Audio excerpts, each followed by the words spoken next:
Thank you, and thank you again to all the witnesses. You know, you think about tax, and if you reduce tax, you give families, businesses more money to do different things. We just heard about that. What it also does, it increases revenue to our country. Yeah, this is a shocker. In 2017, under the Tax Cuts and Jobs Act, we dramatically reduced taxes. And you know what happened? It grew our economy, and we brought in record number of revenue. What does that do? That will help us reduce our debt, our $35 trillion debt, if we continue to grow. That's why I'm so passionate about it. The other thing I'm passionate about is tax inequity. There's a lot of tax inequity. One specific one is the death tax, estate tax. We got rid of it in the state of Iowa. I was a big proponent of that, but we haven't got rid of it at the federal government. I have 170 some members that have signed on to my bill to get rid of the death tax. It's a pilfer tax. Think about it this way.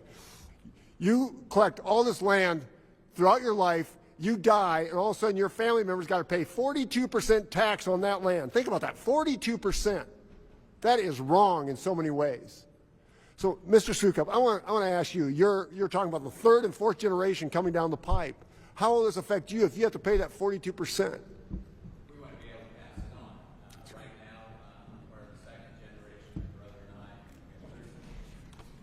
Our third generation is in the office every day. We have 6 members of our third generation. They enjoy coming to Sheffield every day and working throughout the different jobs of our manufacturing.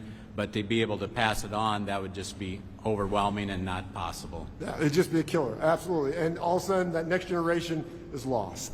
That family business closes or leaves the community. That's exactly right. And that happens to small business and our main streets day and time again. I want to talk about something else that's so important to Iowa. You think about right now, over 50% of our crop, corn and soybeans, goes to biofuels. Every other row virtually goes to biofuels. Right now, if you look at our commodity prices, our corn is under $4, our soybeans are under 10. Right? Now, we could export more or we could use more of it. How do you use more? You do it through biofuels, ethanol and biodiesel. To do that, we got to grow our market through sustainable aviation fuels and other things. So I want to talk about 45Z. Right? This is a tax credit that can dramatically expand these markets and, in essence, put us on the same foothold as electric vehicles. So right now, we have a thumb on the scale for electric vehicles and not liquid fuels. This gives us an opportunity to compete. And if we don't, we're going to probably see our commodity prices cut nearly in half again. Mrs. Reason, can you talk about this? You bet.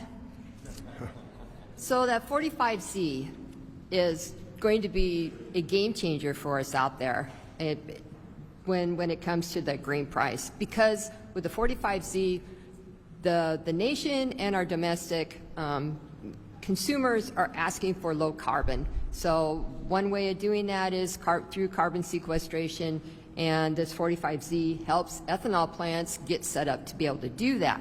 So when we do that, my corn that goes to that ethanol plant now, I'm not expecting to get a lot of corn, any tax return back from that, but what it does is make markets, and it makes better prices. But the only way that's going to happen is if we specifically say that we use the corn that is produced domestically. Yes. Because at this point in time, our friends down in Brazil are importing their ethanol into Georgia to make sustainable aviation fuels. And my understanding is they will qualify for this tax cut, this 45Z.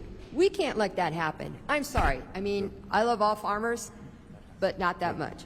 No, we need to use domestic feedstock. We can't use stock from around the world. And so a recent study I just saw is, so for every dollar invested in that 45Z tax credit, well, it'll return $4 to $6 for every dollar invested. So I'm like, you know what? I'm sorry. I think this is a no-brainer, but you got to take it back to Congress and get that happening. Thank you for that. I just want to tell everybody, we have to remind ourselves that when our farmers are successful, our main streets are successful, our hospitals, our schools, everything is successful. And when our commodity prices are where they're at, we're going to feel it this fall, right? No one's going to buy a vehicle or a piece of equipment or a bin, whatever, That's why it's so important that we have 45Z and make sure we have ethanol. Right. Thanks. So- I yield back. My time is up. Thank you. Thank you. Ms. Henson is recognized. Thank you, Mr. Chairman. I want to talk a little bit more about something that's already been discussed today.